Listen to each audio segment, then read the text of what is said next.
ভিন্ন স্বাদের একটি মুরগির মাংস রেসিপি শেয়ার করব। তার জন্য মুরগির মাংসের মধ্যে লঙ্কার গুঁড়ো, নুন, হলুদ, আদা রসুন বাটা, পেঁয়াজের বেরেস্তা, লেবুর রস আর তেল দিয়ে মাখিয়ে রেখে দেবো। শুকনো খোলায় ধনে, জিরে, মৌরি, গোটা গরম মশলা, শুকনো লঙ্কা ভেজে ওটাকে আমুল দিস্তায় গুঁড়ো করে নিচ্ছি। এবার ভেজে নিচ্ছি 4টে আলু নুন আর হলুদ দিয়ে। আলু ভাজা হয়ে গেলে ওই তেলের মধ্যে দিয়ে দেবো তেজপাতা, জিরে, গোটা গরম মশলা ফোড়ন দিয়ে তার মধ্যে দিয়ে দেবো পেঁয়াজ কুচি। পেঁয়াজ কুচিটা ভাজা হয়ে গেলে ওর মধ্যে পেঁয়াজ বাটা দিয়ে দেবো।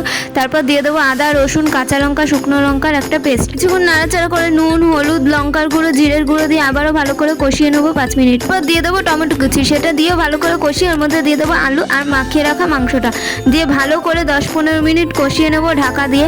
দেখো অনেকটা তেল আর জল এমনি মাংস থেকে বেরিয়েছে। এবার যে মশলাটা তৈরি করে রেখেছিলাম সেখান থেকে 1 চামচ ভাজা মশলা আর কিছুটা কাঁচা লঙ্কা দিয়ে নেড়েচেড়ে আরও কিছুক্ষণ কষিয়ে গরম জল ঢেলে ফুটিয়ে নেবো। আর যখন মাংস সিদ্ধ হয়ে যাবে, আলু সিদ্ধ হয়ে যাবে, তখন উপর থেকে মশলা ছড়িয়ে নামিয়ে নিলেই হয়ে যাবে আমাদের মশলা চিকেন রেডি। তো তোমরাও বাড়িতে এটা ট্রাই করে দেখো, এটা খেতে সত্যি খুব ভালো। আজকের মতো টাটা।